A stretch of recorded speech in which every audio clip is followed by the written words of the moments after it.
बिस्मिल्लाहिर्रहमानिर्रहीम। अस्सलाम वालेकुम। यहाँ पर मैंने आधा किलो भिंडी ली है। आधा किलो भिंडी हम रेडी करेंगे आज, और इसको बिल्कुल छोटे छोटे टुकड़ों में कटिंग कर लेना है। या आप अपने टेस्ट के मुताबिक जिस तरह से इसकी कटिंग करना चाहती हैं आप उसकी वैसे कटिंग कर लें। और इसके बाद मैंने 3 अदद बड़े साइज़ के प्याज लिए थे जो बिल्कुल बारीक चॉप कर लिए हैं, उसको भी भिंडी में डाल देंगे।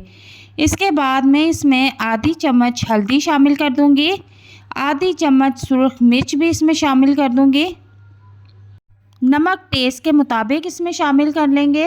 और इसके बाद मैं इसमें साबुत धनिया मोटा मोटा दरदरा सा कूट के वो भी इसमें डाल दूंगी। और आधी चम्मच इसमें हम काली मिर्च भी शामिल करेंगे।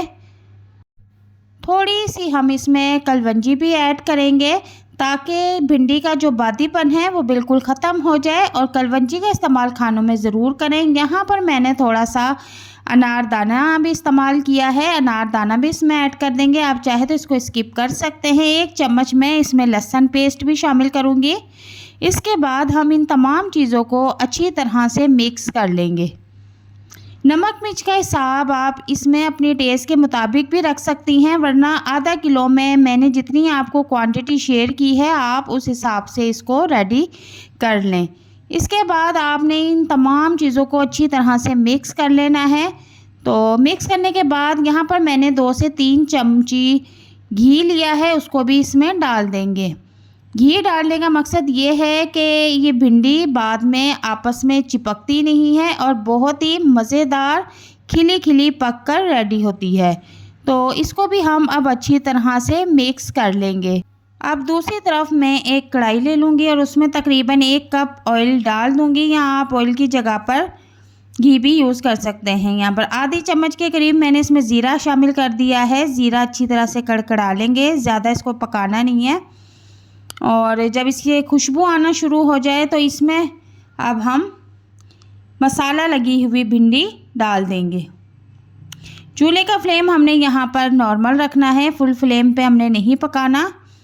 बहुत ही टेस्टी और मज़ेदार भिंडी बनके रेडी होगी। यकीन करें जब आप इसको बनाएंगे तो उंगलियां भी चाट जाएंगी। ये इतनी टेस्टी और मज़ेदार बनके रेडी होती है। आपके घर में अगर कोई भिंडी नहीं खाता तो उसको इस रेसिपी से भिंडी बना कर दें। यकीन करें वो 2 के बजाय 4 रोटियां खा जाएंगे। तो यहाँ पर मुझे भिंडी फ्राई करते हुए तकरीबन 10 मिनट हो चुके हैं और भिंडी जो है हमारी वो नरम हो चुकी है तकरीबन। और इसको अभी मैं मज़ीद भूनूंगी। चूल्हे का फ्लेम मैंने नॉर्मल रखा हुआ है। फुल फ्लेम पे अगर आप पकाएंगे तो ऊपर से भिंडी पक जाएगी, अंदर से बिल्कुल कच्ची रह जाएगी। यहाँ पर मैं 4 से 5 अदद हरी मिर्च इसके ऊपर स्प्रिंकल कर दूँगी। थोड़ा सा हरा धनिया भी इसके ऊपर डाल दूँगी। अब इसको 3 से 4 मिनट के लिए दम पर रख दूँगी। तो 3 से 4 मिनट गुजरने के बाद मैंने इसका कवर हटाया है। तो माशाल्लाह हमारी भिंडी जो है वो बहुत ही टेस्टी और मज़ेदार बनके रेडी हो गई है।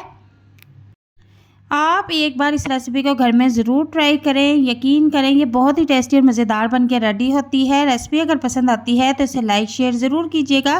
चैनल पर नए हैं तो काइंडली चैनल को सब्सक्राइब कीजिएगा। मिलते हैं नेक्स्ट वीडियो में एक नई और मज़ेदार रेसिपी के साथ। तब तक के लिए इजाज़त चाहती हूँ। अपना बहुत सारा ख्याल रखिएगा। अल्लाह हाफिज़।